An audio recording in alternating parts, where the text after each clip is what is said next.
Olá pessoal, queridos alunos aí da terceira série aqui do Vera Cruz, Unidade Patos. Estamos aqui para a nossa segunda aula, falando ainda sobre a temática de Platão. Lembrando que na aula passada nós finalizamos falando sobre a dicotomia do ser, falando que segundo Platão o ser é composto de alma e de corpo, né? O ser é um ser dicotômico.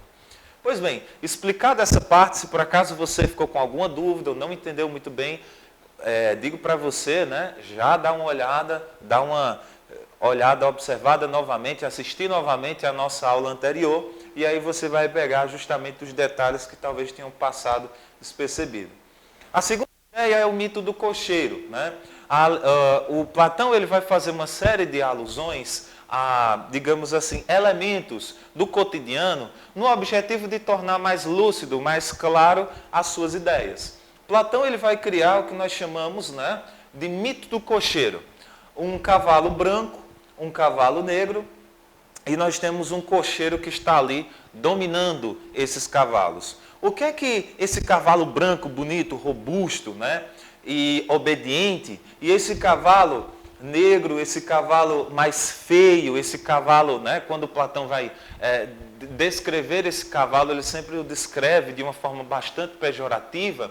O que é que esses dois cavalos e esse cocheiro eles têm a ver com as ideias platônicas? Aí nós precisamos lembrar da chamada teoria da alma. Segundo Platão, o ser é composto de alma e corpo, e essa alma ela tem três subdivisões. A alma ela vai ter a sua parte concupiscente e apetitiva, que seria aquela parte voltada para os desejos, os prazeres, os apetites, os prazeres sensuais. A segunda característica seria a parte colérica ou irascível. Segundo Platão, é aqui onde está justamente a facilidade ou a parte da alma que se enraivece, né, com facilidade. E, por último, nós temos a parte racional, que nada mais é do que a função superior da alma. É justamente o aspecto divino do ser humano. A parte racional é o que possibilita com que o ser humano faça uso da razão e dessa maneira tome as decisões mais acertadas, mais corretas, diria Platão. Desta maneira, nós podemos entender o seguinte, voltando para aquela imagem do cocheiro, diria Platão que o cocheiro é o próprio ser racional, o próprio homem racional. Vai dizer Platão que o cavalo branco, né, obediente, ele representa a parte, digamos assim, aquela parte apetitiva, aquela parte na qual ela está voltada mais para os prazeres, mas o cavalo preto ele vai justamente representar a parte irascível, ou a parte menos domável para o cocheiro. Assim, é essa representação que o Platão quer fazer para essas três características da alma. Dito isto, há também uma função. Veja, essa visão do ser humano, essa visão tripartite da alma, ou seja, essa teoria da alma, a alma dividida em três partes, segundo Platão, ela vai justamente atribuir o que nós chamamos de funções sociais. Para Platão, a parte da alma que é racional, ela tem por função usar de forma responsável a razão. A classe social das pessoas que têm a sua alma, na sua alma a parte racional mais desenvolvida, a classe social que eles devem ocupar são as de magistrados e governantes, e a função é governar com sabedoria. A segunda classe seria irracional e irascível, né? Que seriam aqueles, digamos assim, com um ânimo menos controlável. Essas pessoas elas são responsáveis pelos impulsos e afetos, devem exercer a classe de guerreiros e proteger a cidade com, né, digamos, com fortaleza, com coragem, com aptidão para defender como deve ser. E por último, a parte irascível e concupiscente, que seria responsável pelas necessidades básicas. E aí a função social dessa classe seriam os artesãos, seriam os agricultores e os comerciantes. Como função, prover as necessidades, né, básicas ali da cidade com temperança, né, com equilíbrio. Assim sendo, é muito importante nós levarmos em consideração o seguinte: não é que o ser humano, segundo Platão, ele vai ter uma dessas características. Na verdade, toda alma de todo ser humano, diria Platão, ela tem as 3 características, porém uma delas acaba sendo dominante. Se por acaso é alguém que a parte racional é mais forte, então ele deve ser um governante. Se a parte irracível é mais forte, ou seja, usando nossa linguagem popular, se é uma pessoa mais pavio curto, essa pessoa ela tem uma função, ela deve proteger, ela deve ser um guerreiro que protege a cidade. E por último, se ele for consciente, ele deve ser então um artesão, um agricultor, né?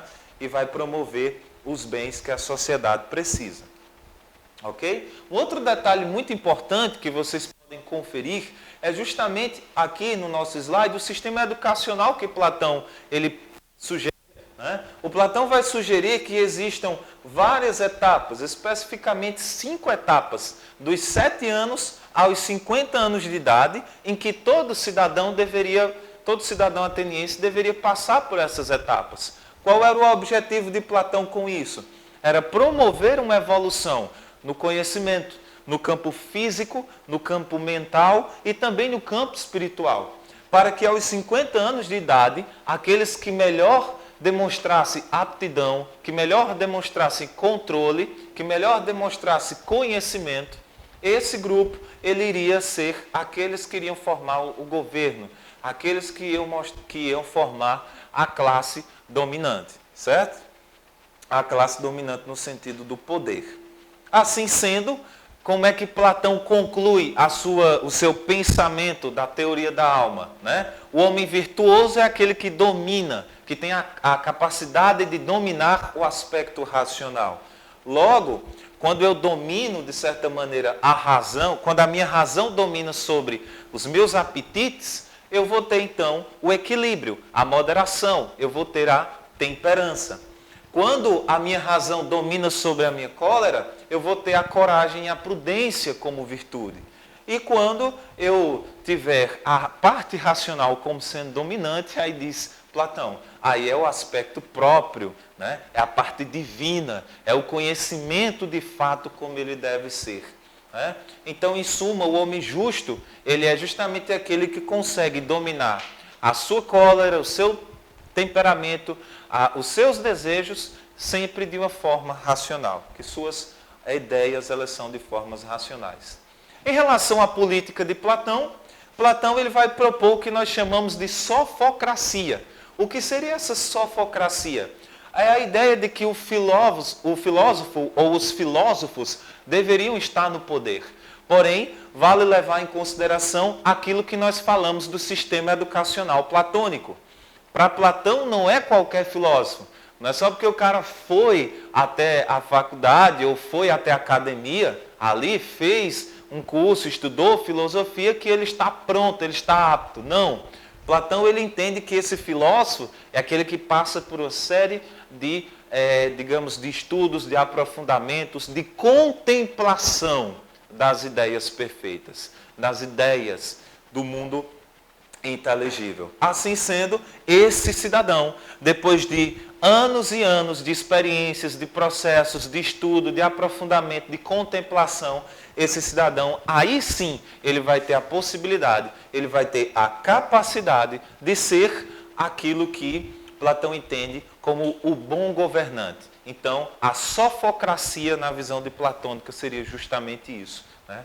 O homem estabelecendo o seu poder de forma racional. Por isso que Platão ele vai achar que a democracia ela pode ser prejudicial, uma vez que aquelas 3 classes, os irracíveis, os concupiscentes e os racionais, eles poderiam chegar ao poder. Mas diz Platão, é o racional que deve governar. Né? A monarquia, da mesma maneira. O monarca ele poderia entrar no poder, seja por uma questão ali hereditária, né? Uma questão de dinastia, ou simplesmente porque ele tinha um poder, um exército e tomou, né, o governo e simplesmente agora governa, porém sem capacidade racional para isso. Portanto, Platão ele entende que essa mistura entre as partes da alma, as características dominantes de cada ser, elas podem gerar uma confusão. Então, Platão vai entender que a cidade justa é, portanto, aquela em que o filósofo governa, o militar lhe defende e protege, e o povo produz os meios de subsistência de todos.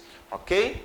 Pois bem, meus queridos, era isso que eu tinha para vocês nessa nossa segunda aula. Vocês aguardem a nossa terceira parte, a nossa terceira aula, que é quando nós vamos falar sobre o mundo das ideias de Platão e a sua metafísica. Ok? Forte abraço e até a próxima.